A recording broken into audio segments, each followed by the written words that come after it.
Hello दोस्तों, स्वागत है आप सबका आपके अपने YouTube channel crazy MG tricks में। पिछले वीडियो में मैंने आपको भारत के भूगोल के अंतर्गत भारत का भौगोलिक परिचय में 41 प्रश्नों को सॉल्व करा दिया था। आज हम लोग उसी कड़ी को आगे बढ़ाएंगे और देखेंगे 42वां प्रश्न। तो 42वां प्रश्न है कि भारत की उत्तरी पूर्वी त्रिसंधि पर मिलने वाले देशों का सही जोड़ा कौन सा है। तो आपने भारत का अरुणाचल प्रदेश की स्थिति के बारे में देखा होगा। अरुणाचल प्रदेश को आप देखिए। अरुणाचल प्रदेश भारत में और उसके जो उत्तरी सिरा है वो चाइना से और जो पूर्वी सिरा है वो म्यांमार से टच होता है। तो यही एक संधि है, इसे उत्तरी पूर्वी संधि कहते हैं, जिसमें 3 देश एक साथ मिलते हैं। कौन कौन से 3 देश हैं? भारत, चीन और म्यांमार। तो इसका बी ऑप्शन सही हो जाएगा। अब देखते हैं 43वां प्रश्न। 43वां प्रश्न है कि निम्नलिखित में से कौन सा कथन 82 डिग्री 30 मिनट पूर्वी देशांतर के संबंध में सही नहीं है। तो जैसा कि हम लोग जानते हैं कि 82 डिग्री 30 मिनट भारत की मानक समय रेखा है। क्या है? मानक समय रेखा है, जो कि इलाहाबाद के समीप नैनी क्षेत्र से होकर गुजरती है या मिर्ज़ापुर क्षेत्र से होकर गुजरती है। और भारत की जो मानक समय रेखा है वो 5 राज्यों से होकर गुजरती है। वो 5 राज्य कौन कौन से हैं? उत्तर प्रदेश, मध्य प्रदेश, छत्तीसगढ़, उड़ीसा और आंध्र प्रदेश। तो ये 5 राज्य हैं जिनसे होकर के मानक समय रेखा गुजरती है। ये 82 डिग्री 30 मिनट को कहा जाता है। और जो भारत का जो मानक समय है वो ग्रीनविच से 5.5 घंटा आगे है। जीएमटी क्या है? ग्रीनविच मीन टाइम है, जो कि लंदन से होकर गुजरती है ये रेखा। इसको 0 डिग्री देशांतर रेखा भी कहते हैं। और जीएमटी से 5.5 घंटे भारत का समय आगे रहता है। तो ये चीज़ें हमें पता हो गई कि मानक समय रेखा कहते हैं 82 डिग्री 30 मिनट को, भारत के 5 राज्यों से होकर गुजरती है और इसका जो समय है वो 5.5 घंटा आगे है लंदन के स्थानीय समय से या ग्रीनविच समय से। तो अब देखते हैं कौन कौन से कथन इसमें दिए हुए हैं। तो पहला कथन है कि ये मानक देशांतर रेखा है भारत की, बिल्कुल सही बात है। दूसरा, इस रेखा का स्थानीय समय ग्रीनविच समय से 5.5 घंटा आगे है, ये भी सही है। तीसरा, ये रेखा इलाहाबाद के समीप से गुजरती है, बिल्कुल सही है। लेकिन चौथा कथन देखिए, ये कह रहा है कि यह भारत को 2 बराबर भागों में विभाजित करती है, जो कि गलत हो जाएगा। क्यों? क्योंकि कर्क रेखा लगभग भारत को 2 भागों में विभाजित करती है, ना कि देशांतर रेखा। तो आपको ध्यान रखना है, जो देशांतर रेखा है वो भारत के 5 राज्यों से तो गुजरती है, लेकिन ये भारत को 2 बराबर भागों में विभाजित नहीं करती है। तो इसका डी ऑप्शन सही हो जाएगा। हमसे पूछा था नहीं, कौन सा कथन सही नहीं है, तो डी कथन हमारा सही नहीं है। अगला प्रश्न, क्षेत्रफल की दृष्टि से भारत का सबसे बड़ा जिला कौन सा है। तो भारत का सबसे बड़ा जिला क्षेत्रफल में कच्छ है, जो कि गुजरात राज्य में पड़ता है। तो गुजरात का जो कच्छ जिला है वो क्षेत्रफल में सबसे बड़ा जिला है। अगला प्रश्न है कि निम्नलिखित में से कौन सा देश भारतीय उपमहाद्वीप के अंतर्गत सम्मिलित नहीं किया जाता है। इसमें जो ऑप्शन दिए हुए हैं भूटान, नेपाल, पाकिस्तान और श्रीलंका। इसका जो सही जवाब हो जाएगा वो हो जाएगा श्रीलंका। श्रीलंका देश को भारतीय उपमहाद्वीप के अंतर्गत सम्मिलित नहीं किया जाता है, जबकि भूटान, नेपाल और पाकिस्तान ये तीनों देश भारतीय उपमहाद्वीप में सम्मिलित किए जाते हैं। अगला प्रश्न, निम्नलिखित में से कौन सा स्थान भूमध्य रेखा के निकटतम है। तो हमें बताना है कि कौन सा स्थान भूमध्य रेखा के बिल्कुल पास है। तो भूमध्य रेखा, जिसको 0 डिग्री अक्षांश रेखा भी कहते हैं, 0 डिग्री अक्षांश रेखा या भूमध्य रेखा एक ही बात है। तो आपको पता है जो भारत का अक्षांशीय विस्तार है वो 6 डिग्री 4 मिनट से 37 डिग्री 6 मिनट तक है। तो ये जो 6 डिग्री 4 मिनट, ये भारत के जो निकोबार द्वीप समूह है भारत का, उसमें स्थित एक पॉइंट है, उसका नाम है इंदिरा पॉइंट। क्या नाम है? इंदिरा पॉइंट। और उसी इंदिरा पॉइंट से होकर के भारत का जो भूमि का विस्तार है, जो संपूर्ण भूमि का विस्तार है वो आरंभ होता है। तो 6 डिग्री 4 मिनट से आरंभ होता है और यही पॉइंट भूमध्य रेखा के सबसे पास माना जाएगा। तो इसका जो सही जवाब हो जाएगा इंदिरा पॉइंट। इंदिरा पॉइंट भारत का भूमध्य रेखा से बिल्कुल पास वाला पॉइंट है। अगर आपसे मुख्य भूमि का सबसे पास का पॉइंट पूछा जाता तो मुख्य भूमि मुख्य भूमि मतलब होता है कि जो भारत का जो दक्षिणी तट है ये तमिलनाडु वाला, इसका जो अक्षांश है वो 8 डिग्री 4 मिनट है। जबकि यहाँ पर जो निकोबार द्वीप समूह है इसका जो अक्षांश है वो 6 डिग्री 4 मिनट है। और 6 डिग्री 4 मिनट है और यहाँ पर 8 डिग्री 4 मिनट है और ये 6 डिग्री 4 मिनट हो गया। और जो यहाँ पर मान लीजिए कहीं 0 डिग्री, तो सबसे पास में कौन सा अक्षांश हुआ? 6 डिग्री 4 मिनट भूमध्य रेखा के पास। 8 डिग्री 4 मिनट उससे थोड़ा सा दूर हुआ। तो 6 डिग्री 4 मिनट वाले जो अक्षांश रेखा है उसको, जो कि निकोबार द्वीप समूह से जाती है, इसको कहा जाता है इंदिरा पॉइंट। तो इसका सी ऑप्शन सही हो जाएगा। अगला प्रश्न, वह कौन सा राज्य है जिसकी स्थलीय सीमा एक ओर चीन से और दूसरी ओर पाकिस्तान से मिलती है? तो हम लोग जानते हैं कि जम्मू कश्मीर भारत का एक राज्य है, लेकिन अब राज्य नहीं रहा, अब क्या है? केंद्र शासित प्रदेश है। केंद्र शासित प्रदेश है जिसकी स्थलीय सीमा एक तरफ चीन से और दूसरी ओर पाकिस्तान से लगती है। तो इसका सी ऑप्शन सही हो जाएगा। अगला प्रश्न है इसमें कि भारत की तट रेखा की कुल लंबाई कितनी है? भारत की तट रेखा की कुल लंबाई कितनी है? तो इसका सही जवाब हो जाएगा 7516 किलोमीटर। 7516 किलोमीटर भारत की तट रेखा की कुल लंबाई है। इसमें आपसे 3 प्रकार के डेटा पूछे जाते हैं कि भारत की स्थलीय सीमा की लंबाई कितनी है या भारत की मुख्य भूमि की तटीय सीमा की लंबाई कितनी है। तो आपको 3 डेटा याद रखने हैं। कौन कौन से 3 डेटा हैं? एक आपको याद रखना है 15,200, एक आपको याद रखना है 6100 किलोमीटर और एक आपको याद रखना है 7516 किलोमीटर। ये 3 डेटा आपको याद रखने हैं, 15,200 किलोमीटर, 6100 किलोमीटर और 7516 किलोमीटर। अब 15,200 किलोमीटर क्या है? 15,200 किलोमीटर स्थलीय सीमा की लंबाई है। भारत की स्थलीय सीमा की लंबाई अगर आपसे पूछा जाए तो 15,200 किलोमीटर। अगर आपसे पूछा जाए जलीय सीमा की लंबाई या तटीय सीमा की लंबाई कितनी है तो 6100 किलोमीटर। अगर तटीय सीमा की लंबाई पूछी जाए तो 6100 किलोमीटर। अगर आपसे पूछी जाए द्वीपों सहित, यानी कि जो अंडमान निकोबार और लक्षद्वीप हैं, अगर उनकी भी जलीय सीमा को मिला दिया जाए तो कुल तटीय सीमा की लंबाई हो जाती है 7516 किलोमीटर। तो यही 3 डेटा आपको याद रखने हैं, 15,200 किलोमीटर, 6100 और 7516 किलोमीटर। 15,200 किलोमीटर क्या है? भारत की स्थलीय सीमा की लंबाई। 6100 क्या है? भारत की तटीय सीमा की लंबाई। और 7516 किलोमीटर क्या है? जो हमारे द्वीप हैं उनको मिला के भारत की कुल तटीय सीमा की लंबाई अगर पूछी जाए तो हो जाएगा 7516 किलोमीटर। तो हमसे यहाँ पर पूछा था तट रेखा की कुल लंबाई, तो हो जाएगा 7516 किलोमीटर। तो बी ऑप्शन हमारा सही हो जाएगा। अगला प्रश्न है कि 9 डिग्री जो चैनल है वो किसे किसे अलग करता है? तो 9 डिग्री चैनल हमें बताना है। तो 9 डिग्री चैनल लक्षद्वीप और मिनिकॉय को अलग करता है।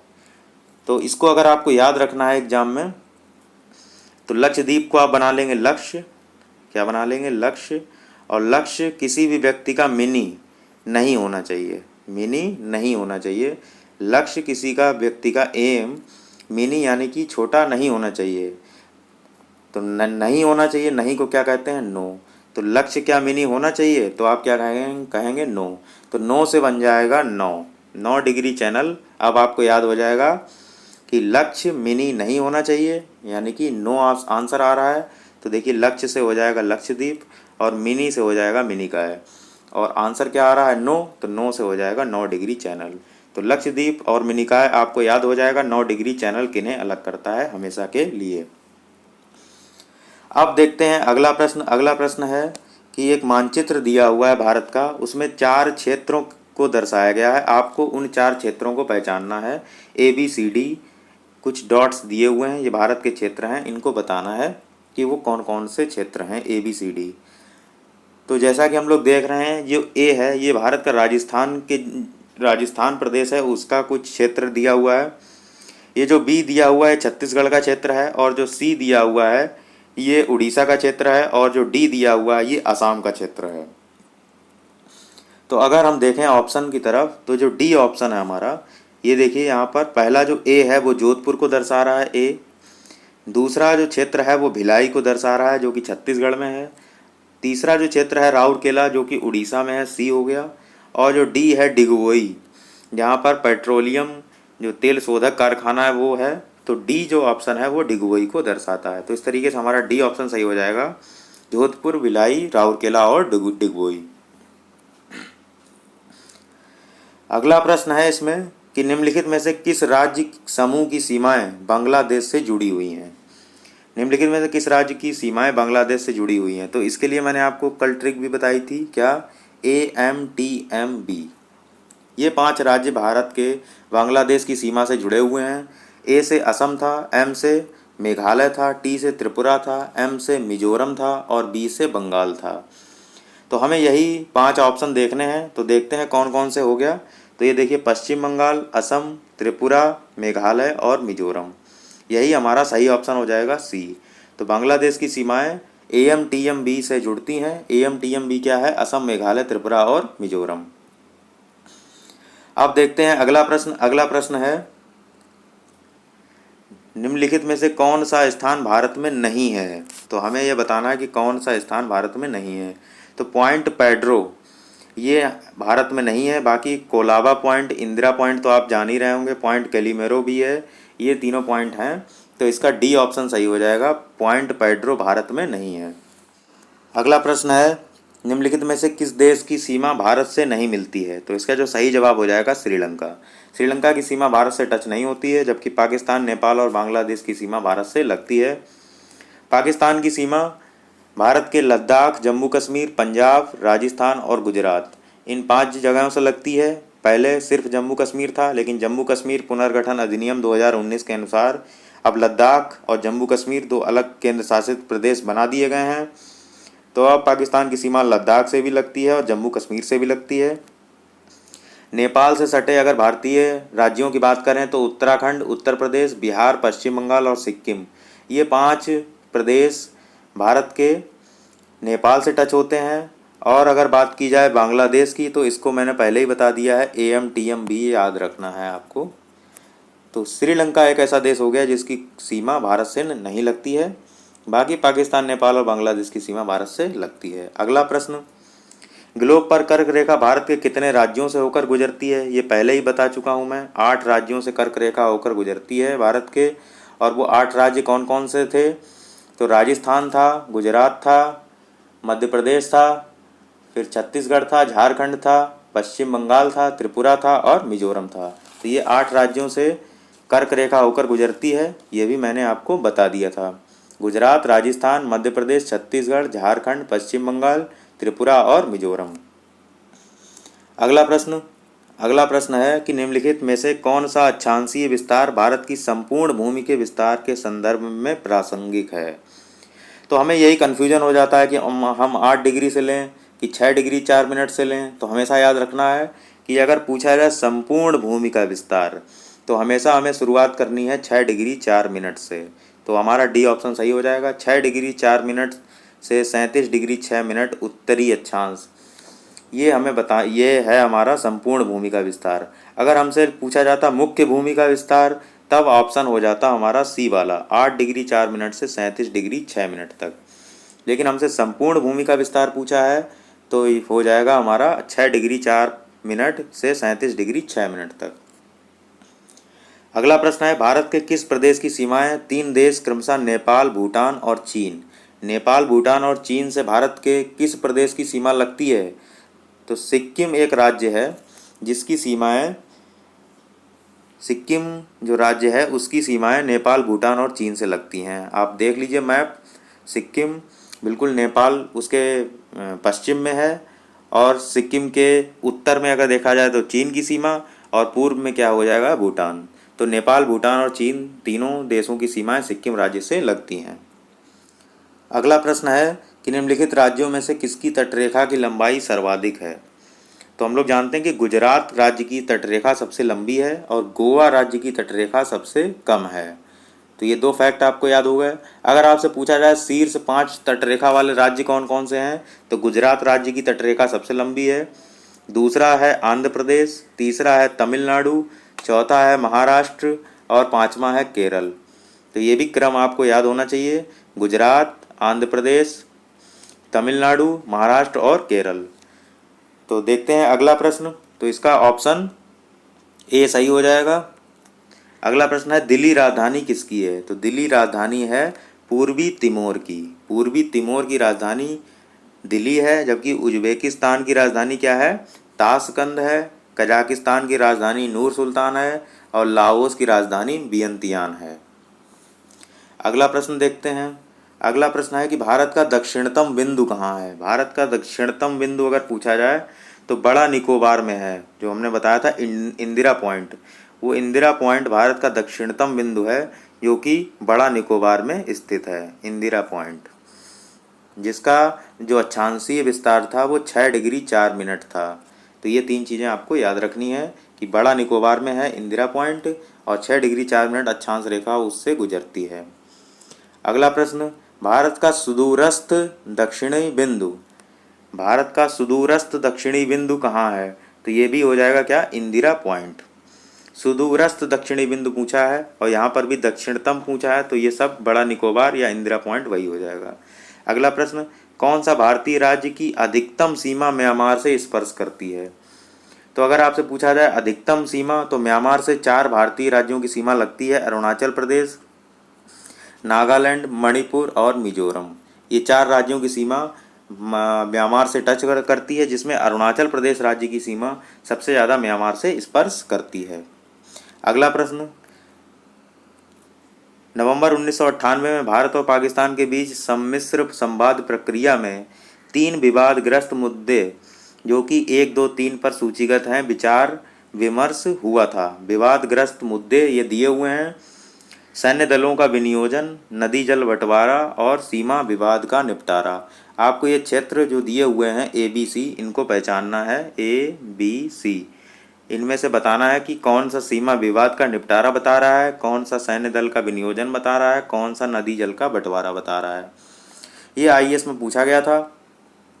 तो इसमें अगर हम ये वाला जो क्षेत्र देखें, C वाला, ये देखिए C वाला क्षेत्र, ये क्या है? सिंधु नदी जल समझौता है। क्या है? नदी जल बंटवारा जो ये दिया हुआ है, ये सिंधु जल समझौता के बारे में बता रहा है।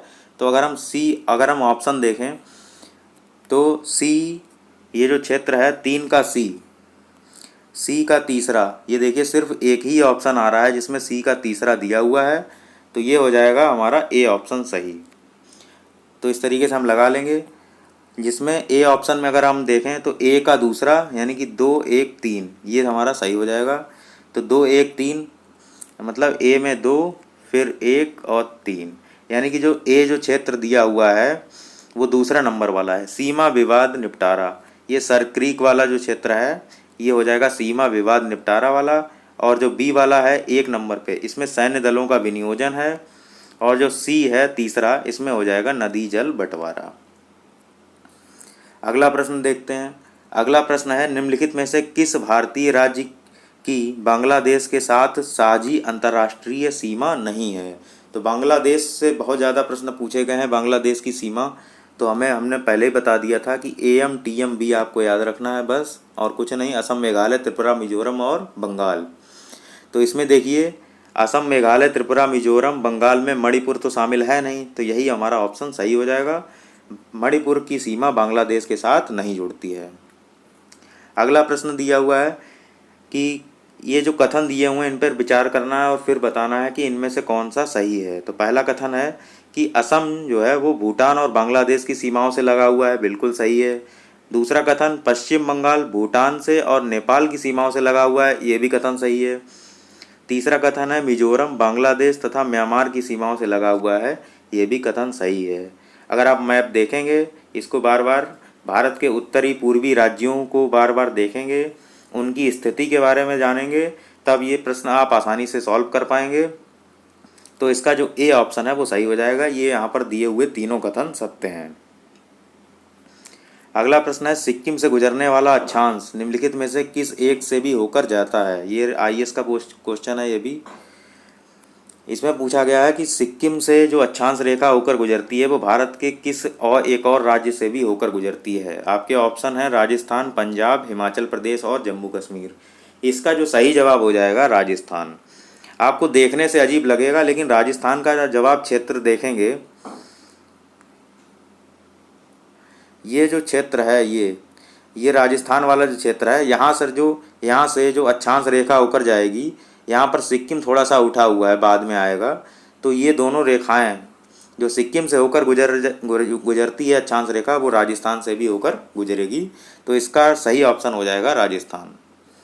अगला प्रश्न, निम्नलिखित प्रमुख भारतीय नगरों में कौन सा एक सबसे अधिक पूर्व की ओर स्थित है? तो सबसे अधिक पूर्व, ये भी आपको मैप से ही पता चलेगा। तो आप देखेंगे लखनऊ की स्थिति सबसे अधिक पूर्व है in comparison to Hyderabad, Bhopal और बेंगलुरु। तो इसका सही ऑप्शन लखनऊ हो जाएगा, सी ऑप्शन सही।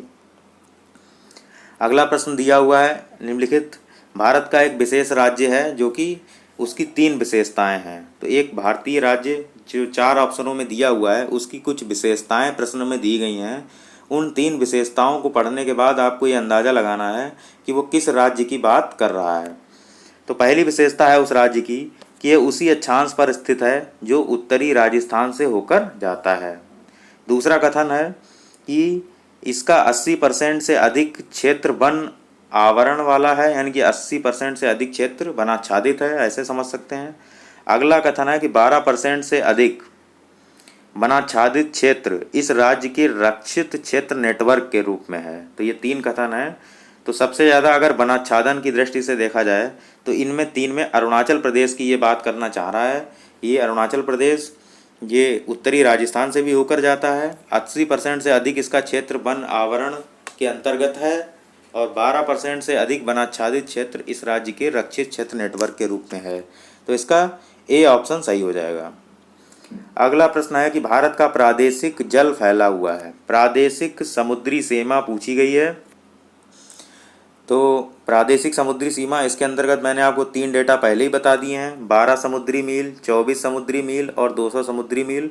12 समुद्री मील तक प्रादेशिक समुद्री सीमा, 24 समुद्री मील तक संलग्न क्षेत्र और 200 समुद्री मील तक एक्सक्लूसिव इकोनॉमिक जोन यानी कि अनन्य आर्थिक क्षेत्र को दर्शाता है भारतीय सीमा के बारे में। तो हमसे पूछा गया था प्रादेशिक जल सीमा, जो हो जाएगी 12 समुद्री मील तक। तो 12 समुद्री मील इसका आंसर हो जाएगा।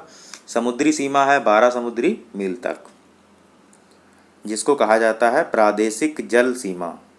अगला प्रश्न है कि निम्नलिखित में से कौन सा राज्य छत्तीसगढ़ के उत्तर में स्थित है? आपको बताना है कि कौन सा राज्य छत्तीसगढ़ राज्य के उत्तर में है। तो इसका सही जवाब हो जाएगा उत्तर प्रदेश। मैप आप देखिए ध्यान से, ये मतलब नहीं है कि छत्तीसगढ़ अगर मध्य प्रदेश से अलग हुआ है तो ये उसके उत्तर में हो जाएगा। आप मैप में देखिए, छत्तीसगढ़ के उत्तर में उत्तर प्रदेश आएगा। तो इसका सी ऑप्शन सही हो जाएगा। जल्दबाजी में हम लोग वही याद करते हैं कि मध्य प्रदेश से अगर छत्तीसगढ़ अलग हुआ है तो इसका बी ऑप्शन सही होगा, जबकि ऑप्शन इसका सी सही होगा। उत्तर प्रदेश के उत्तर में, उत्तर प्रदेश के दक्षिण में छत्तीसगढ़ है या छत्तीसगढ़ के उत्तर में उत्तर प्रदेश है। तो हमसे छत्तीसगढ़ के उत्तर में पूछा था, तो इसका उत्तर प्रदेश आंसर सही होगा। अगला प्रश्न है कि निम्नलिखित देशांतरों में से कौन सा भारत की प्रमाणिक मध्याह्न रेखा कहलाता है? तो मध्याह्न रेखा किसको कहते हैं? 82 डिग्री 30 मिनट, ये जो पूर्वी देशांतर रेखा है इसी को प्रमाणिक मध्याह्न रेखा कहा जाता है। अगला प्रश्न, निम्नलिखित में से कौन सा देश क्षेत्रफल में भारत से बड़ा नहीं है? तो भारत का क्षेत्रफल की दृष्टि से देखा जाए तो विश्व में 7वां स्थान है, जबकि जनसंख्या में भारत का दूसरा स्थान है। तो भारत से बड़े जो 6 देश हैं वो कौन कौन से थे? एक तो हमारा सबसे बड़ा देश हो जाएगा रूस, फिर दूसरे नंबर पे आता है कनाडा, फिर तीसरे नंबर पे आता है चाइना, फिर अमेरिका, फिर आता है ब्राज़ील का नंबर। तो ये हमारा हुआ 1 2 3 4 5, फिर हो जाएगा ऑस्ट्रेलिया 6 और फिर आता है इंडिया का नंबर। तो हमसे पूछा है कि निम्नलिखित में से कौन सा क्षेत्रफल में भारत से बड़ा नहीं है? तो भारत से बड़ा कौन सा नहीं हो जाएगा इसमें? फ्रांस जो है वो भारत से बड़ा नहीं है, जबकि रूस, ब्राज़ील और कनाडा ये तीनों भारत से क्षेत्रफल में बड़े हैं। तो कौन कौन से 6 देश भारत से बड़े हैं? रूस हो गया, कनाडा हो गया, चीन हो गया, अमेरिका हो गया, ब्राज़ील हो गया और ऑस्ट्रेलिया हो गया। ये हमें याद होना चाहिए क्रम से। और 7वें नंबर पे कौन सा आता है? भारत। अगला प्रश्न, निम्नलिखित में से किस तट से भारत का औसत समुद्री तल नापा जाता है? तो चेन्नई, चेन्नई के तट से भारत का औसत समुद्री तट नापा जाता है। अगला प्रश्न, निम्नलिखित में से कौन सा देश भारत के साथ सबसे लंबी स्थलीय सीमा बनाता है? तो स्थलीय सीमा सबसे ज़्यादा बांग्लादेश के साथ है। आपको पता होना चाहिए, सबसे ज़्यादा बांग्लादेश के साथ सीमा लगाता है भारत की लगती है, और सबसे कम किसके साथ लगती है? अफगानिस्तान के साथ। अगला प्रश्न, भारत का सुदूरस्थ पश्चिमी बिंदु बताना है। तो पश्चिमी बिंदु अगर बताना है, इसमें ऑप्शन देखिए ध्यान से, इसमें गलत होने के चांस बहुत ज़्यादा हैं। ऑप्शन फिर से सुनिए, 68 डिग्री 7 मिनट पश्चिमी गुजरात, 68 डिग्री 7 मिनट पश्चिमी राजस्थान, उसके बाद 68 डिग्री 7 मिनट पूर्वी गुजरात और 68 डिग्री 7 मिनट पूर्वी राजस्थान। ये आपको बताना है। तो 68 डिग्री 7 मिनट पश्चिमी गुजरात, 68 डिग्री 7 मिनट पश्चिमी राजस्थान, 68 डिग्री 7 मिनट पूर्वी गुजरात। तो हम लोग ज़्यादातर ये हमारे दिमाग में रहता है कि जो गुजरात है वो पश्चिम में है, गुजरात पश्चिम में है, जिसका जो बिंदु है, सबसे पश्चिमी बिंदु है, वो 68 डिग्री 7 मिनट तो हमें सबको पता होता है। लेकिन यहाँ पर देखिए, और गुजरात भी पता है, तो 68 डिग्री 7 मिनट पूर्व गुजरात और 68 डिग्री 7 मिनट पश्चिमी गुजरात, इन दो ऑप्शनों में कन्फ्यूजन होगा। तो लेकिन हमेशा याद रखिए, ये देशांतर रेखाओं के बारे में कहा जाता है। तो भारत उत्तर पूर्वी गोलार्ध में है, जिसका देशांतरी विस्तार पूर्वी गोलार्ध में है। तो इसका सही ऑप्शन हो जाएगा 68 डिग्री 7 मिनट पूर्वी गुजरात में। ये हमें ध्यान रखना है, हम कहीं जल्दबाजी में 68 डिग्री 7 मिनट पश्चिमी गुजरात नहीं लगाएंगे, क्योंकि पश्चिम में तो, भारत के पश्चिम में तो गुजरात है, लेकिन देशांतरीय विस्तार अगर देखा जाए तो भारत का पूर्व में है। तो 68 डिग्री 7 मिनट पश्चिम नहीं होगा, 68 डिग्री 7 मिनट हमारा पूर्व में होगा गुजरात के। तो हमारा सी ऑप्शन सही हो जाएगा। अगला प्रश्न है, निम्नलिखित द्वीपों के युग्मों में से कौन सा एक 10 अंश जलमार्ग द्वारा आपस में पृथक होता है? तो 10 डिग्री चैनल से कौन सा अलग होता है? तो इसका सही ऑप्शन हो जाएगा अंडमान निकोबार। अंडमान और निकोबार 10 डिग्री चैनल से अलग होते हैं। अगला प्रश्न है कि भारत के कितने राज्य समुद्र के किनारे हैं? ये प्रश्न कई बार रिपीट हुआ है। इसका जो सही जवाब हो जाएगा 9। भारत के 9 राज्य समुद्र के किनारे सटे हुए हैं। आपको उन 9 राज्यों के बारे में पता होना चाहिए। तो पहला हो जाएगा गुजरात, फिर आ जाएगा आपका महाराष्ट्र, फिर हो जाएगा गोवा, फिर हो जाएगा तमिलनाडु, फिर हो जाएगा केरल, फिर हो जाएगा कर्नाटक, फिर हो जाएगा उड़ीसा, फिर हो जाएगा आंध्र प्रदेश और उसके बाद हो जाएगा बंगाल। तो ये 9 राज्य भारत की तट रेखा से लगे हुए हैं। गुजरात, महाराष्ट्र, गोवा, तमिलनाडु, केरल, कर्नाटक, उड़ीसा, आंध्र प्रदेश और पश्चिम बंगाल, ये 9 राज्य भारत की तट रेखा से लगे हुए हैं। तो यही हमसे पूछा था, तो इसका सी ऑप्शन सही हो जाएगा। अगला प्रश्न, भारत के राज्यों का निम्नलिखित में से कौन सा एक युग्म सबसे पूर्वी और सबसे पश्चिमी राज्य को इंगित करता है?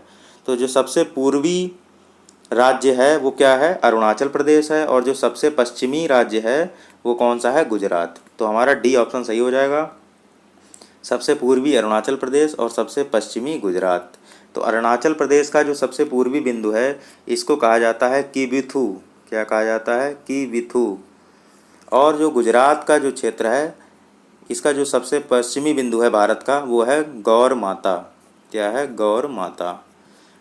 तो ये आपको याद होना चाहिए, सबसे पूर्वी अरुणाचल प्रदेश, सबसे पश्चिमी गुजरात।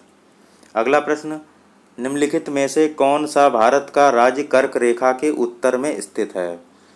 तो इस तरीके के ऑप्शन, अगर आपको ऑप्शन एलिमिनेशन से इसको करना हो तो बहुत ही आसान होता है। अगर हमसे पूछा कर्क रेखा के उत्तर में, तो इसका मतलब ये हुआ कि जो राज्य कर्क रेखा में ही स्थित होगा वो तो सही उत्तर हो नहीं सकता। अब मैंने आपको कर्क रेखा जिन 8 भारतीय राज्यों से होकर गुजरती है उनके बारे में बता दिया था। तो उसमें त्रिपुरा शामिल था, उसमें मिजोरम भी शामिल था और उसमें झारखंड भी शामिल था। तो सीधी सी बात है, कर्क रेखा के उत्तर में एक ही ऑप्शन बचता है जो कि मणिपुर हो जाएगा।